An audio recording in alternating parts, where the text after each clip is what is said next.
There is a bigger question the nation wants, जिसको हम कहते हैं ना कि देश मांगता है कुर्बानियां, लेकिन कितनी? हर बार सिपाहियों की कुर्बानियां क्या? अपने बेटे अपने घर का कोई नहीं जाएगा?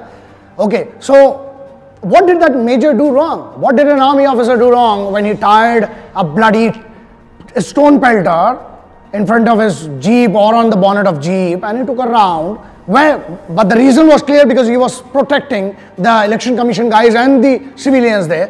उसके ऊपर इंक्वायरी, उसके ऊपर की बात कर रहे हैं दोस्त. जस्ट अ सिंपल मैसेज, ऐसे जितने भी मेरे भाई बैठे हैं ना वहां पर, I don't bother about others but this guy will support you till the last breathe.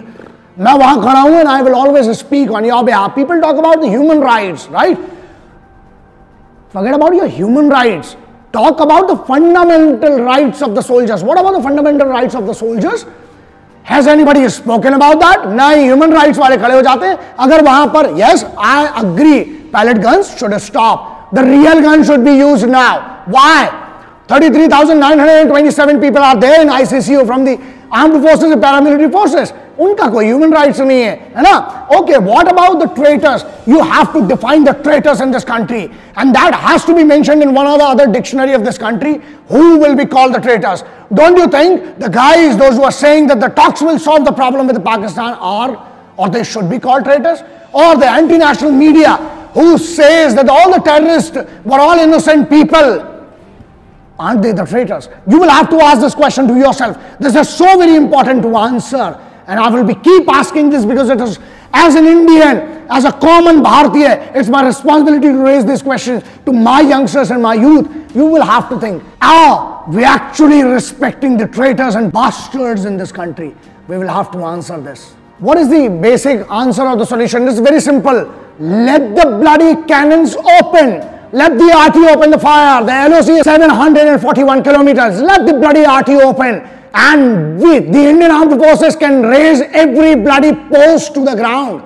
They can raise the post to the ground within 1 hour. But again, the will, where is the will? It's been enough, Gol Bachchan, it's been enough. Shit has been spoken. But what about the action? And now the action time has to begin. Now, okay, after surgical strike, there was a big silence from the Pakistanis are the problem. When I say Pakistan, it is the Pakistani army. BAT, the border action team, is one of the finest trained guys from their armed forces trained by the SSG, right? And the moment they are caught, they do not even claim their own soldiers. Pakistani army, ye jo kar rahi hai, they can easily be answered. But where is the permission? Just need a simple permission. Nothing else is required. What the youngsters can do, boycott all these anti-national media, boycott all these traitor guys, these politicians, those who talk about the bloody talks. Talks are not going to solve anything. It's been the years we have been talking about. What about, where is the confusion? Pakistan occupied Kashmir, what they say, it is actually our Kashmir which will remain ours. So there is no battle of Kashmir. There is a bloody battle of the betrayal, and we will have to understand, especially the youngsters will have to understand, कब तक दोस्त, कब तक सिर्फ खड़ी निंदा चलती रहेगी इस देश में? अब कहीं ना कहीं बड़ा जवाब देना पड़ेगा. And the youth will have to take a stand to retaliate. If you can't retaliate anywhere, please retaliate on social media because that's your power. कितने कैप्टन सौरभ कालिया, कितने हेमराज जैसे लोग, कितने प्रेम सागर जैसे लोग, और कितने परमजीत सिंह साहब जैसे लोग, कितना लहू चाहते हो यार.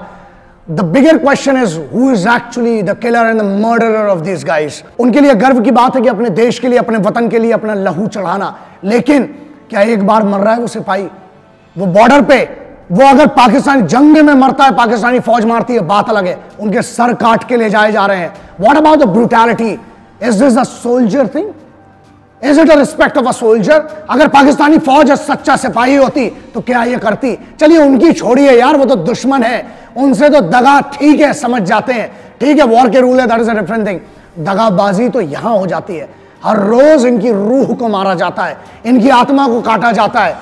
एक बार उनकी लाश आती है, लेकिन हर बार उनके घर वालों को यार तड़पाते, उनकी आत्मा, इनकी रूह का कत्ल कौन करता है? वो इस देश में बैठे हुए कुछ गद्दार एंटी नेशनल मीडिया वाले, जिनको ये टेररिस्ट और पत्थर फेंकने वाले मासूम लगते हैं, और वो सिपाही जो मरता है वो इनको बड़ा तानाशाह लगता है. अरे धिक्कार है तुम्हारी सोच पर, और धिक्कार है तुम्हारे उस पासपोर्ट पे लिखा हुआ रिपब्लिक ऑफ इंडिया पर. तुम्हें इतना शौक है ना, तो भारत के एक अपनी मैंने वचन नहीं दिया होता ना अपने बड़े भाइयों को तो तुम्हारी जो करता मैं आज ना, बट बात वही है यार, कितनी बार गुस्सा करेंगे। The nation has to understand, the country has to understand. जिन लोगों ने इस देश के बारे में अच्छा बोला, उन जैसे इतने बड़े अच्छे मीडिया वालों के साथ भी कुछ गलत हो रहा है। The thing is that I stand by the people, I stand by those every politician and media who stand for this country and who talks about the soldier. बस बात यही है दोस्त कि इनकी कम से कम शहादत की कीमत करो और इनकी आत्माओं को और इनके परिवार को तो इतना नीचा मत दिखाओ कि उनके परिवार वालों ने क्या गलत कर दिया इस देश के लिए, इस मिट्टी के लिए अपनी जान देकर। रिस्पेक्ट देम, इनको इज्जत से ज्यादा आप कुछ नहीं दे सकते और आपकी औकात भी नहीं है। And please remember one most important thing, इन लोगों को जवाब देना जरूरी है जो इन गद्दारों के साथ खड़े हुए, चाहे वो मीडिया वाले हो चाहे नेता हो, जो इस देश के खिलाफ बोलता है, जो इस देश की सिपाही की शहादत के खिलाफ बोलता है। Please do not create such things in the country. इस देश में तोड़ने का माहौल मत करो यार, बड़ी मुश्किल है वैसे भी। ये हर उस मुस्लिम भाई के लिए, हर उस हिंदू सिख ईसाई भाई के लिए मेरी तरफ से, न मेरी नींद को तकलीफ न मंदिर की घंटी से है न मस्जिद की अजान से है, मेरी नींद को तकलीफ वहां बॉर्डर पे कटते हुए सिपाही और खेत में मरते हुए किसान से है। न भाषण चाहिए न राशन चाहिए, सिर्फ तेरी बोली इन मंत्रियों की वाणी में अनुशासन चाहिए। एंटी नेशनल मीडिया बैठा हुआ, उनकी भाषण उनकी बोली पर अनुशासन चाहिए और सिर्फ एक परमिशन चाहिए। हिंदुस्तानी फौज में इतना दम है, एक दिन के अंदर हिंदुस्तान और पाकिस्तान के बीच में इन टेररिस्ट की खोपड़ियों का पहाड़ बना देगी। इनको रिस्पेक्ट दीजिए, बिकॉज इससे ज्यादा देने की कोई औकात नहीं है। अरे तुम इनको क्या दोगे? उनने अपना बेटा, अपना बाप, अपना पति इस देश की मिट्टी और इसकी आन बान शान के लिए, तिरंगे की शान के लिए निछावर कर दिया। तुम्हारी औकात क्या है? कब तक कड़ी निंदा चलेगी? अब कब निकलेगा डंडा? ये बड़ा सवाल। और क्या गद्दारी है यार, इन गद्दारों की जहां मिले वहां थप्पड़ मारो। अब जरूरी हो गया है हाथ पैर मुंह और हथियार सब खोलकर चलाना पड़ेगा। जय हिंद, वंदे मातरम, इंकलाब जिंदाबाद, भारत माता की जय।